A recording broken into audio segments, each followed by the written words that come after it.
헌법재판소의 세월호 유족들이 국가가 기본권 보호 의무를 충실히 이행하지 못하여 기본권이 침해됐다는 이유로 제기한 헌법 소원이 10년 만에 각하 결정으로 끝났습니다. 14년에 제기한 헌법 소원인데 유족들이 주장했던 것은 국가가 국민의 기본권을 보호하기 위하여 여러 가지 적절한 조치를 취했어야 되는데 그러지 못해서 국민들의 행복 추구권, 생명권 등 기본권이 침해됐다라고 주장했는데 각하됐다는 것은 유족들이 패소했다는 거예요. 소송은 사실 최종 판결이 인용이냐 기각이냐 각하냐 이렇게 나오는데 물론 일부 인용 일부 기각도 있지만 인용이라는 거는 소송을 제기한 원고 측이 이겼다는 소리고 헌법소원에서는 청구인입니다. 그리고 기각이나 각하는 소송을 제기한 청구인이 헌법소원에서 패소했다는 거예요. 너무 이상하지 않습니까? 분명 세월호 때 제대로 된 대통령 직무를 수행하지 못했다는 이유로 박근혜 전 대통령이 파면까지 됐는데 그리고 유족들은 제도적인 보완이라든지 국가 배상이라든지 이런 거 다 받았지 않습니까? 근데 왜 유족들이 패소했을까요? 이미 이 헌법재판소 결론이 나오기 전에 유족들이 대통령 파면에 관한 헌법재판부터 대통령에 대한 형사소송이라든지 혹은 유족들 국가배상 책임이라든지 또 국회에서 세월호 후속 조치로 만들어진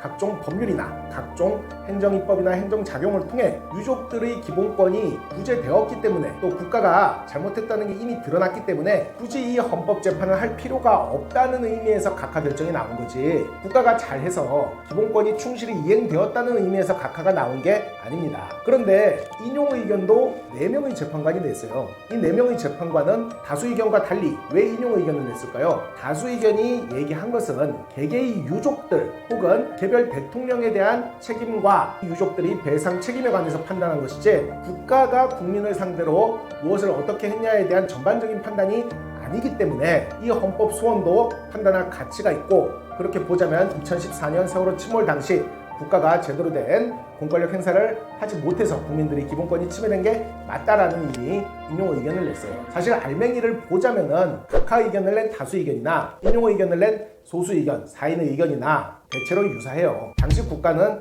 올바르게 기본권 수호 의무를 제대로 이행하지 못했다는 데는 동의를 하나 다만 다수 의견은 이미 판단이 됐으니까 더 이상 판단할 필요가 없다라는 뜻이죠. 만약 그러면은 인용 의견이 5인이고 각하 의견이 4인이었으면은 결론이 달라졌을 수도 있냐? 그건 아닙니다. 헌법 소원에서 인용 의견이 받아들여지려면은 인용 주문을 내는 재판관이 최소한 6인은 되어야 하기 때문에 5인만으로는 안 돼요. 인용 의견이 한 명 더 많았다 하더라도 각하로 끝났을 겁니다. 어쨌든 이 세월호 참사에 대한 국가 책임이 밝혀진 거죠. 10년 동안 여러 가지 절차를 통해서 다시는 이런 마음 아픈 일이 생겨서는 안 될 것입니다. 대한변협 인증 헌법재판 전문 변호사 조기현 변호사였습니다.